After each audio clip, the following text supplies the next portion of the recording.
Today we're going to start 4.2, standard form of a quadratic function. Did we pass in our homework? 4.1? Did I take up your homework? No? Yeah, pass that forward, please. Let me pause this. All right, so we're back. And the bell work today, it says you've got someone kicking a soccer ball here. And the shape, if you were to trace the pattern of the ball, when the student kicks it, it's going to make a downwards facing parabola. Let's read the description here. It says the function h equals negative 0.01x squared plus 0.9x models the height h of a soccer ball as it travels distance x. So this is our x, and what would be our normal y-axis, they're calling the h-axis for height. What is the maximum height of the ball, and explain? Okay, so you have to look and realize this is a parabolic function that created this, right? It's a perfect parabola. So I know if I can get the vertex, I can tell a lot of things. Right? So if I look for my vertex, it's going to be a maximum vertex because it hits at the top of the parabola. Well, I don't know what that is because there's no numbers over here and we don't know the height of the student, so we can guesstimate. So we have to use what we're given. All we know right now is that x is equal to around 45. Everybody see that? So they want to know what is the height at about 45. So we need to know this pattern right there, this number for h. So what do? Well, to get that exact number, or actually we're estimating because we're estimating that this is 45. So we're going to plug in 45 for x up here in our formula. So you would take h,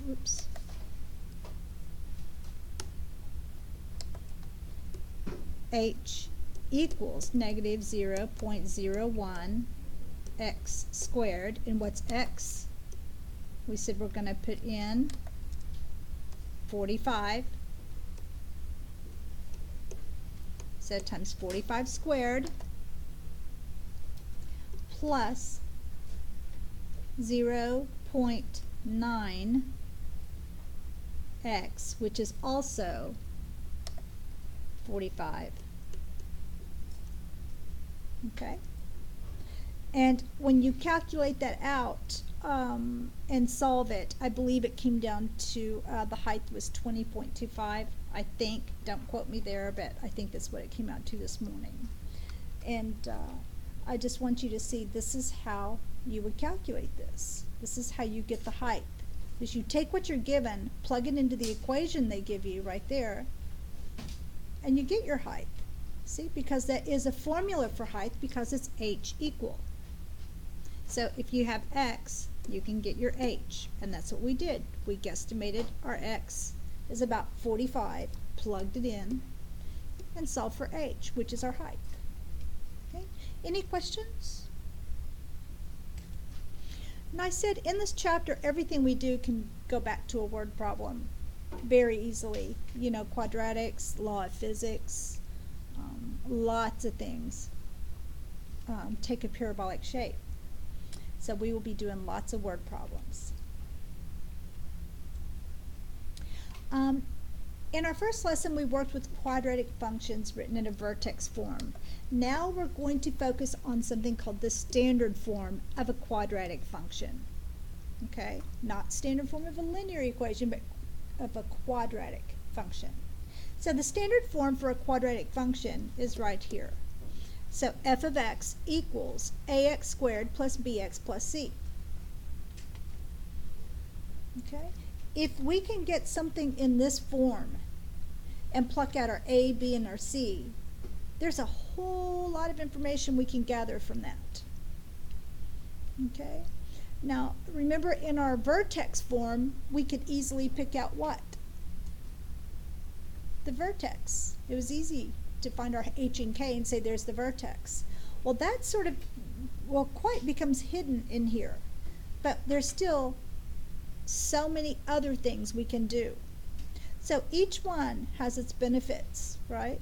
So now we're going to turn our focus from the vertex form to the standard form. I also want to show you a little bit of properties about quadratic functions in standard form. So the graph of it is a parabola. Remember, a can never equal 0. That's still true. A is still that stretch. We can still view our a value and decide is it upwards facing or downwards facing. If a becomes 0, our quadratic disappears, our square, and we lose our beautiful curve for the parabola. You end up with a straight line if you lose that square. So a can never be 0. If a is greater than 0, if it's positive, it opens upwards. If a is less than 0, the parabola opens downwards. The axis of symmetry is the line x equal negative b over 2a. That's going to be our star formula for today. X equal negative b over 2a. And the x-coordinate of the vertex is negative b over 2a. So if we're looking for a vertex and it's in standard form, we just get our a, b, and c and plug it in. So your vertex is going to be negative b over 2a. That would be your x. And then you'll have to plug x back in. So the function of that, negative b over 2a. All right. So that's going to be your vertex. Oh, actually, it's right here. And your y-intercept is always going to be that c value. And I'll demonstrate that in just a minute. Okay? So the most important thing right now, you need to memorize that. X equal negative b over 2a. Okay? And there's a reason why it works. And we'll look at that later, tomorrow. So here, delete that. It says finding the features of a quadratic function. And in your book and here, it's asking us to use a graphing calculator. We will do that probably Friday, possibly Monday. But I'm still not ready to pass those out because I want you to learn this by hand before we go into it on the graphing calculator. I want you to fully understand what we're doing and how to work it before we go to the graphing calculator, or it makes it a lot easier if you do.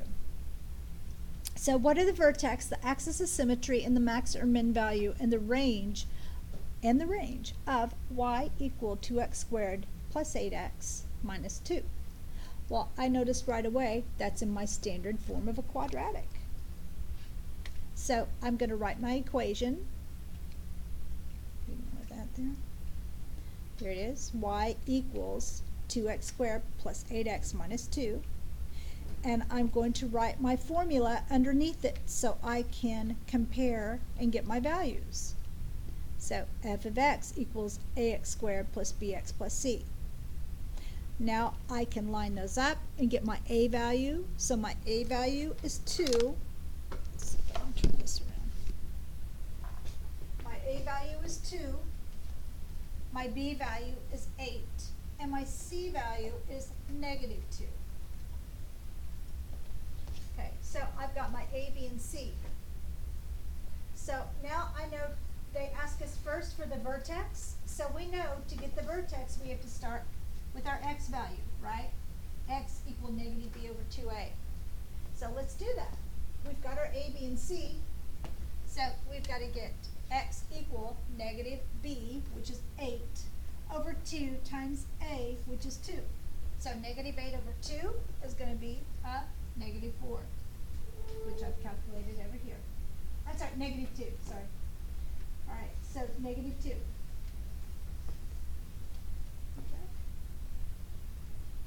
So we've got our x value of our vertex. That's also going to be your line of symmetry because the line or axis of symmetry runs through the vertex. So that x value also becomes your axis of symmetry.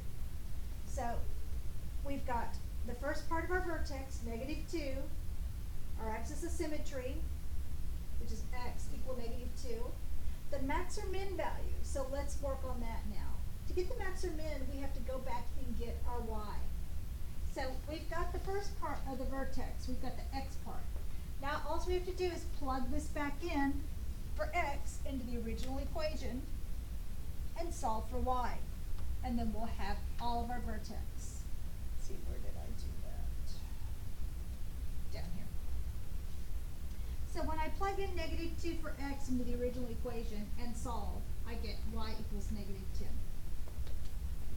Okay, so that means I've got a vertex of -2, -10.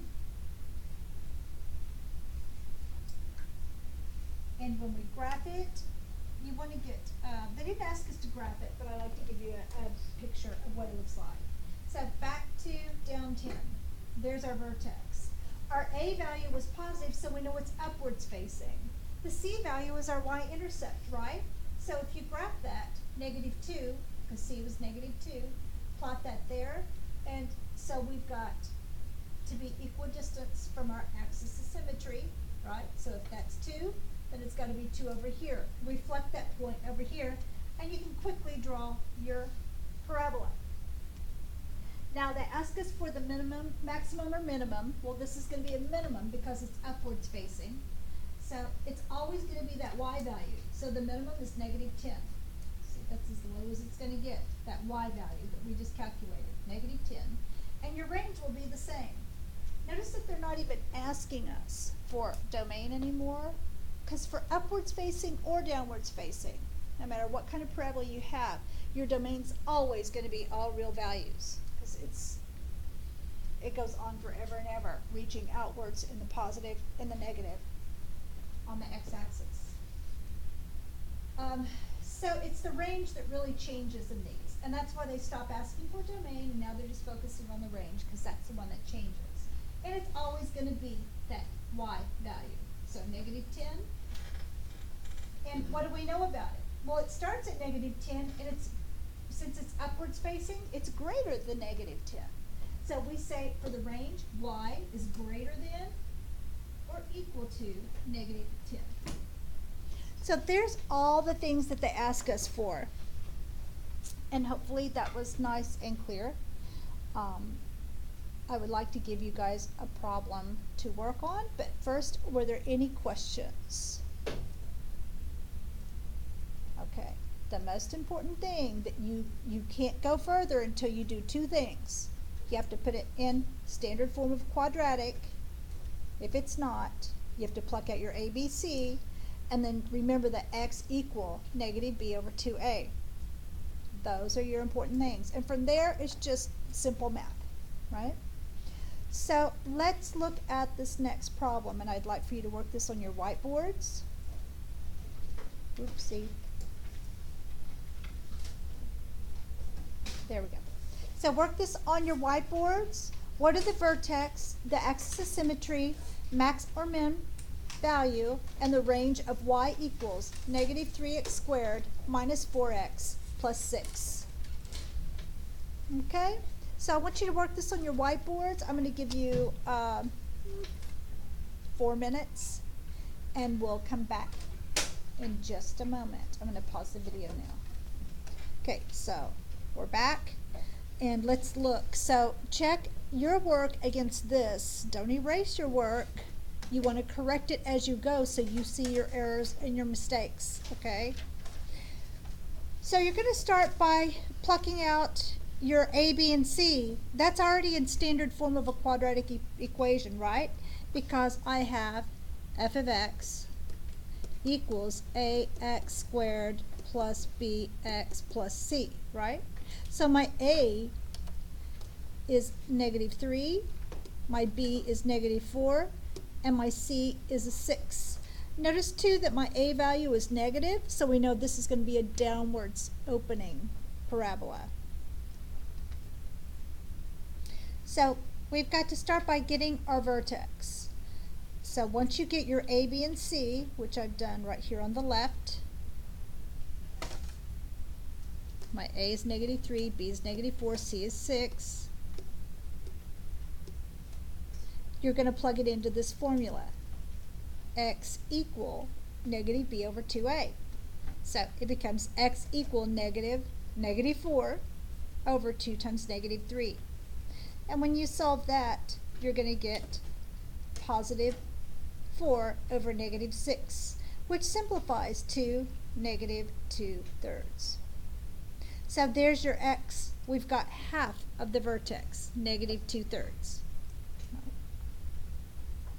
Now, I've already got my other one in there, but let's see, how did I get that? So now we're just going to get -2/3 for X. Now, how do we get our Y?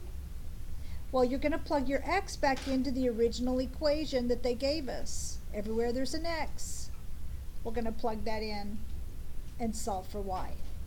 So when we do that, you're going to get that there's your original equation. Y equals -3x squared minus 4x plus 6. Everywhere there's an X, I'm going to plug in -2/3. All right? So when I do this,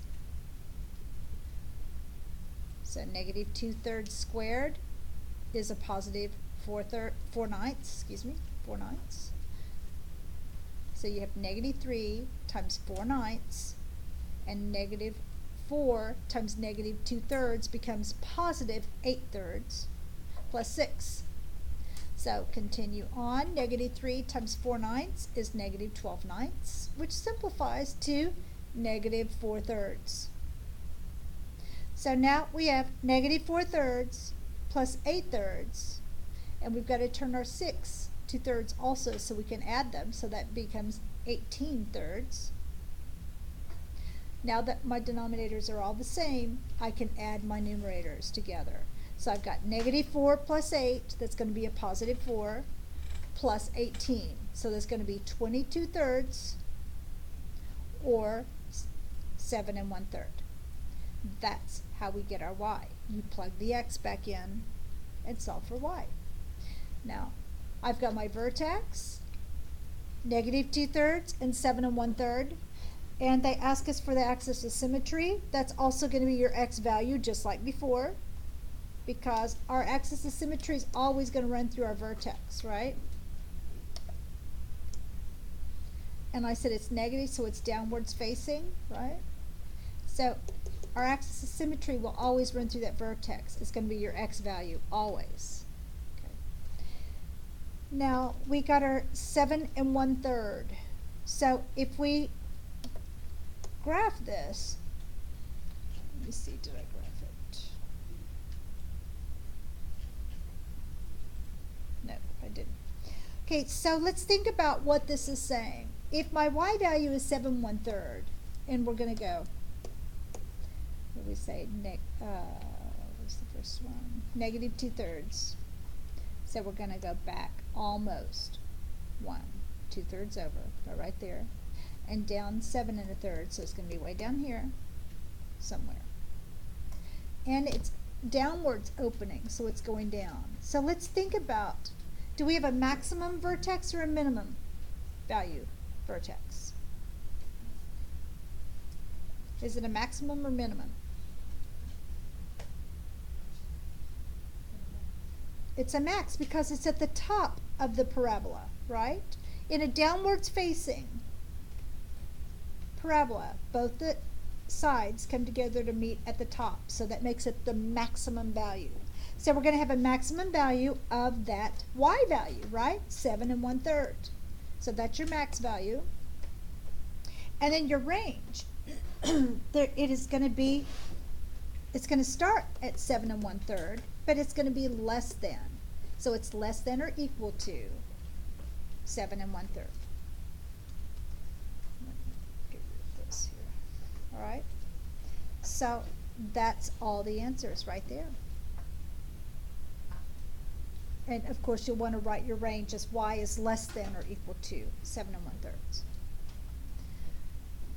All right, are there any questions on this? Okay.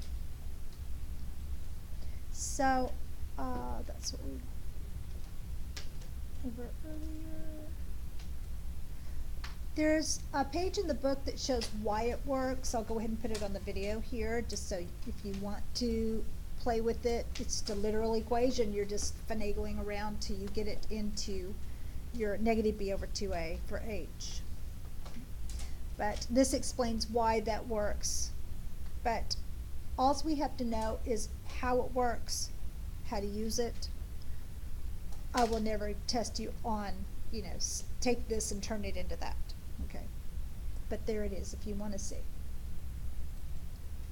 So for today, because of advisory today, that's as far as we got in the other classes. So I'm going to stop here, and I want you to work problems 1, 2, and 3 on your workbook. So it doesn't say to use a calculator. I do not want you to use graphing calculators till you're specifically instructed to use graphing calculators. So your homework, and start on this now in class, is 1, 2, and 3 on your practice K 4-2. Okay?